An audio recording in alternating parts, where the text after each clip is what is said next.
দক্ষিণ এশিয়ার মুদ্রাস্ফীতিতে সর্বোচ্চ জায়গায় পৌঁছালো বাংলাদেশ। অর্থাৎ শেষ 2 মাসে বাংলাদেশের অর্থনৈতিক পরিকাঠামো এতটাই বেহাল যে কার্যত দক্ষিণ এশিয়ার গরিবতম দেশের তকমা বাংলাদেশকে জুটিয়ে ফেলেছে। কিন্তু এর কারণ কি? মনে রাখবেন, শেখ হাসিনার সময় বাংলাদেশের যে জিডিপি তা কিভাবে ঊর্ধ্বমুখী হচ্ছে তা নিয়ে একাধিক ওয়েস্টার্ন কান্ট্রিতে রীতিমতো চর্চা হয়েছিল। কিন্তু শেষ 2 মাসে বাংলাদেশের জিডিপি এতটাই নিম্নমুখী যে তা নিয়ে অন্য রকম রিসার্চ হচ্ছে, আর এই রিসার্চের ফলে আমাদের সামনে একাধিক কারণ উঠে এসছে। এখন সবচেয়ে বড় প্রশ্ন, বাংলাদেশ সরকার এ মাসেও প্রায় $4.4 বিলিয়ন লোন নিয়েছে বিদেশি শক্তির থেকে। প্রপার দূরদর্শিতা এবং অর্থনৈতিক স্থিতিশীলতা না আসা সত্ত্বেও এত বিপুল পরিমাণ ঋণ নিলে বাংলাদেশের যে বর্তমান সরকারের অবস্থা তা কোন দিকে যাচ্ছে তা ইতিমধ্যেই প্রশ্ন তুলে দিয়েছেন অর্থনৈতিক বিশেষজ্ঞরা। ইতিমধ্যেই দেউলিয়া ঘোষণা করা হয়েছে 10টি ব্যাংকে।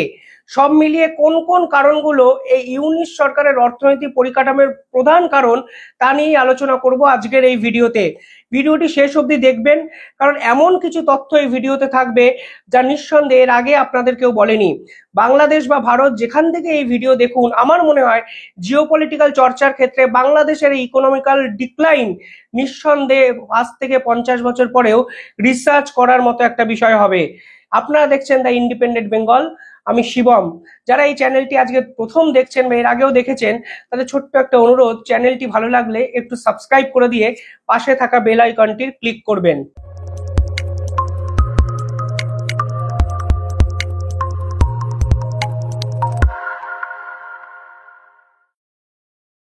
ঠিক দুদিন আগে বিশ্ব অর্থনৈতিক সংস্থা একটি তথ্য প্রকাশ করে, যেখানে দেখা যায় দক্ষিণ এশিয়ার মুদ্রাস্ফীতিতে সর্বোচ্চ জায়গায় পৌঁছে গেছে বাংলাদেশ। মনে রাখবেন, 2022 সালে শ্রীলঙ্কা 70% মুদ্রাস্ফীতিতে পৌঁছেছিল। এর ফলে কি হয়েছিল আমরা সকলেই জানি। সেই শ্রীলঙ্কা সরকার পরিবর্তনের পর আজও কিন্তু ঘুরে দাঁড়াতে পারেনি। বর্তমানে শ্রীলঙ্কার মুদ্রাস্ফীতি মাত্র 0.5%। এরপরে যে দেশকে নিয়ে সব থেকে বেশি চর্চা হয়েছে তা নিঃসন্দেহে পাকিস্তান। সেই পাকিস্তানের গত মাসের মুদ্রাস্ফীতি ছিল 10.50%, কিন্তু ঠিক আগের মাসেই এই মুদ্রাস্ফীতি কিন্তু ছিল 27.02%। অর্থাৎ বর্তমানে পাকিস্তানের অবস্থা কিন্তু আরো নিম্নমুখী হতে শুরু করেছে। কিন্তু বাংলাদেশের কোনোদিনই এই অবস্থা কিন্তু হয়নি। শেখ হাসিনার সময় একাধিক সংবাদপত্রে প্রকাশিত হয়েছে যে জিডিপি বরাবরই ঊর্ধ্বমুখী হয়েছে। তার সপক্ষ কিছু যুক্তি ওয়েস্টার্ন মিডিয়ার একাধিক সংবাদপত্রে প্রকাশিত হয়েছে। কিন্তু আরো একটা বিষয় বলে দিই, আলটিমেটলি শ্রীলঙ্কার এই ডোবার কারণ কি ছিল যদি খুব প্র্যাকটিক্যালি ভাবেন, তাহলে দেখবেন বিদেশি যে মুদ্রা, সেই বিদেশি মুদ্রার সঞ্চয় কমে যাওয়া, একই সঙ্গে বিদেশি শক্তির থেকে বিপুল পরিমাণে ঋণ নেওয়া কার্যত শ্রীলঙ্কার অর্থনীতিকে কিন্তু ধূলিসাৎ করে দিয়েছিল। 2023 সালে পাকিস্তানেরও এরকম একটা অবস্থা হয়েছিল, যখন এই মুদ্রাস্ফীতি 9.64% কাছাকাছি পৌঁছে গেছিল। কিন্তু বর্তমানে বাংলাদেশের যে অবস্থা তা নিঃসন্দেহে পাকিস্তান এবং শ্রীলঙ্কার থেকে আরো অতীব খারাপ জায়গায় পৌঁছেছে। বাংলাদেশে কার্যত সেনাবাহিনী শাসন শুরু হওয়ার মুখে। কিন্তু এই মুহূর্তে দাঁড়িয়ে দেশটি 3 মাসে বিদেশি ঋণ নিয়েছে প্রায় $103.78 মিলিয়ন, যেখানে সরকারি খাতে ঋণ নেওয়া হয়েছে $83.21 বিলিয়ন এবং বেসরকারি খাতে ঋণ নেওয়া হয়েছে $20.57 বিলিয়ন। এবং সব মিলিয়ে শেষ 3 মাসে যে ঋণ নেওয়া হয়েছে যা বাংলাদেশের ইতিহাসে অকল্পনীয়, $4.4 বিলিয়ন ঋণ নিয়েছে ইউনিসের অন্তর্বর্তীকালীন সরকার। এবার দেখুন, ঋণ নেওয়াটা খুবই সহজ। বিশ্বের বিভিন্ন দেশ বসেই থাকে ঋণ দেওয়ার জন্য।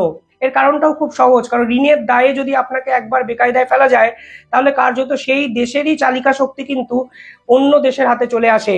এই ট্রিক্সটা কিন্তু অ্যাপ্লাই করে চায়না, রাশিয়া বা আমেরিকার মতো অর্থনৈতিকভাবে সমৃদ্ধশালী কিন্তু কিছু দেশ। বর্তমানে চীনের সাথে বাংলাদেশের যে ঋণের পরিমাণ, তা নিঃসন্দেহে বাংলাদেশের কাছে চীনের এই যে সম্পর্ক তা কিন্তু কতটা দূরদর্শিতা দেখাতে পারবে আমার কিন্তু ধারণার বাইরে। আমার মনে হয় এই বিষয় নিয়ে বাংলাদেশ সরকারের অবিলম্বে ভাবা উচিত। IMF এর যে অ্যাসিস্ট্যান্ট, সেখান থেকে শেখ হাসিনা লোন নিয়েছিল 2023 সালে $3.3 বিলিয়ন। 2024 সালে লোন নেওয়া হয়েছিল $4.7 বিলিয়ন। অর্থাৎ একটা সরকার 2024 সালে এক বছরে ঋণ নিয়েছিলেন $4.7 বিলিয়ন। সেখানে ইউনিশ সরকার শেষ 2 মাসে ঋণ নিয়েছে $4.4 বিলিয়ন। অর্থাৎ শেখ হাসিনা সরকারের থেকে প্রায় 10 গুণ টাকা অলরেডি 3 মাসে লোন নিয়ে বসে আছে এই ইউনিট সরকার। পাশাপাশি এই ঋণ শোধের জন্য শেখ হাসিনা সরকার একাধিক ক্ষেত্রে কিছু গুরুত্বপূর্ণ ভূমিকা নিয়েছিলেন। তিনি চেষ্টা করেছিলেন ইন্টার রিজিয়াল যে ট্রেড, অর্থাৎ আন্তর্জাতিক ব্যবসা বাণিজ্যের পাশাপাশি ঘরের যে ব্যবসা বাণিজ্যের যোগাযোগ মাধ্যম, পদ্মা সেতু থেকে মেট্রো রেল স্টেশন, বিভিন্ন ক্ষেত্রে উদ্বোধন করে উন্মোচন করে এই যে অর্থনৈতিক পরিকাঠামো বা অর্থনৈতিক রিফরমেশনের একটা দূরদর্শী ভূমিকা নিয়েছিলেন। কিন্তু ইউনিট সরকার কিন্তু এক্ষেত্রে এখনো কোনো সদুত্তর দেখাতে পারেনি। পাশাপাশি কিছু তথ্য যদি দেখেন তাহলে দেখতে পাবেন শেখ হাসিনার সময় বাংলাদেশের জিডিপির গ্রোথ হয়েছিল 6.6%। এর পিছনে নির্দিষ্ট কোনো কারণও আছে, আমি নিঃসন্দেহে আপনাদের বলবো। 2007 সালে বাংলাদেশের দারিদ্রতার হার ছিল 12%। 2022 সালে এসে এই শতাংশটা মানে যদি বলেন কমে দাঁড়ায় 5%-এর কাছাকাছি। জিডিপি ইনক্রিজ হয়েছিল 2009 সালে বাংলাদেশের ওভারঅল জিডিপি ছিল $100 বিলিয়ন। 2022 সালে এই বাংলাদেশের অর্থনৈতিক পরিকাঠামোর জিডিপি হয় $460 বিলিয়ন। অর্থাৎ বিপুল পরিমাণে জিডিপি কিন্তু শেষ 10 বছরে বাংলাদেশ সরকার বাড়াতে পেরেছিল। ফরেন পলিসি আপনি যদি দেখেন শেখ হাসিনার বৈদেশিক যে সম্পর্ক, প্রতিবেশী দেশের সঙ্গে সম্পর্ক এবং বিভিন্ন ক্ষেত্রে তাদের মধ্যে যে ডিপ্লোম্যাটিক ভূমিকা, তা কিন্তু বাংলাদেশ সরকার অত্যন্ত গুরুত্বপূর্ণভাবে পালন করেছিল, যার জন্য বাংলাদেশের জিডিপি কিন্তু তীব্র হারে বাড়তে সাহায্য করেছিল সরকারের এই ভূমিকা। পাশাপাশি ভারতের সঙ্গে ভীষণ মাত্রায় কোঅর্ডিয়াল রিলেশন কিন্তু রক্ষা করেছিলেন শেখ হাসিনা সরকার। তার জন্য 2007 সালে বাংলাদেশের সাথে ভারতের ব্যবসা বাণিজ্য হতো মাত্র $2 বিলিয়ন। সেখানে 2022 সালে এই পরিমাণটা বেড়ে দাঁড়ায় $14 বিলিয়ন। অর্থাৎ নিঃসন্দেহে প্রতিবেশী দেশের সঙ্গে ব্যবসা বাণিজ্য সম্পর্ক রক্ষা করলে জিডিপি এবং অর্থনৈতিক গ্রোথ এবং পরিকাঠামো যে উন্নত হয়, শেখ হাসিনা সরকার কিন্তু বুঝেছিলেন। পাশাপাশি শেখ হাসিনা সরকার আরো ডিপ্লোম্যাটিক কিছু ভূমিকা নিয়েছিলেন। ইন্ডিয়া যেন খারাপ না ভাবে তার জন্য অত্যন্ত সুকৌশলে তার কূটনীতিবিদরা কিন্তু তাকে চালনা করেছেন। তারা সংখ্যালঘুদের রক্ষা করার দিকে এগিয়েছেন। পাশাপাশি পাকিস্তান এবং চায়না, যাদের সঙ্গে ভারতের সম্পর্ক খারাপ, অত্যন্ত সুচিন্তিতভাবে এই দুই দেশের সঙ্গে কিন্তু সম্পর্ক তারা মেনটেন করেছেন দুই দেশের স্বার্থে। ফলে সব মিলিয়ে শেখ হাসিনা সরকার যে কূটনৈতিক পরিকাঠামো বাংলাদেশের উন্নত করেছিলেন, শেষ 2 মাসে কিন্তু আজকের বাংলাদেশে কার্যত সবটাই ভেঙে পড়েছে এবং সেনাবাহিনীর হাতে আইন প্রশাসনের দায়িত্ব তুলে দেওয়া মানে বিদেশি শক্তি আর দেশটিকে ভরসাই করার জায়গাতে কিন্তু থাকে না। তার প্রকৃত উদাহরণ কিন্তু আরো এক প্রতিবেশী দেশ পাকিস্তান। পাকিস্তানে ব্যবসা বাণিজ্য এর জন্যই হয় না কারণ এই দেশের আইন প্রশাসন সরকারের হাতে নেই। অর্থাৎ সরকারের হাত থেকে আইন প্রশাসন বেরিয়ে যাওয়া মানে বিদেশি শক্তি নিরাপত্তা সুরক্ষার প্রশ্নে বড় জায়গা থেকে পিছিয়ে আসে। তা বাংলাদেশ সরকার এবং মোহাম্মদ ইউনূসের মতো একজন প্রাজ্ঞ অর্থনীতিবিদ যে বুঝতে পারছেন, তা এখন ভারতের সঙ্গে সন্ধি করার জন্যই বিভিন্ন ক্ষেত্রে আমরা বুঝতে পারছি। আপনারা যদি দেখেন এই বিদেশি ঋণ বাংলাদেশ তো নিয়ে বসে আছে, কিন্তু কোন কোন ইস্যুতে বাংলাদেশের এই অর্থনৈতিক মন্দা হলো। প্রথম পয়েন্ট হলো হাই কস্ট ইনফ্রাস্ট্রাকচার। অর্থাৎ বাংলাদেশ সরকার বর্তমানে এমন ইনফ্রাস্ট্রাকচার বাবদ যে হাই কস্ট গুলো ইনভেস্ট করা ছিল সেগুলোর কোনো সদুত্তর দেখাতে পারছে না। ফলে অর্ধেক কাজ কিন্তু থমকে গেছে। রূপপুর পারমাণবিক বিদ্যুৎ কেন্দ্র থেকে ভারতীয় যে শ্রমিকরা ছিল তারা ফিরে গেছেন। আইন শৃঙ্খলাই আগে রক্ষা করতে পারছেন না, ফলে বড় বড় ইনফ্রাস্ট্রাকচারের কাজ কিভাবে হবে তা তারা নিজেরাও বুঝতে পারছেন না। ব্যাংকিং সেক্টর এবং ক্রাইসিস, ব্যাংক দেউলিয়া হয়ে গেছে 10টা। ব্যাংকে বিদেশি যে মুদ্রা তার সঞ্চয়ের পরিমাণ অত্যন্ত হারে কমে গেছে।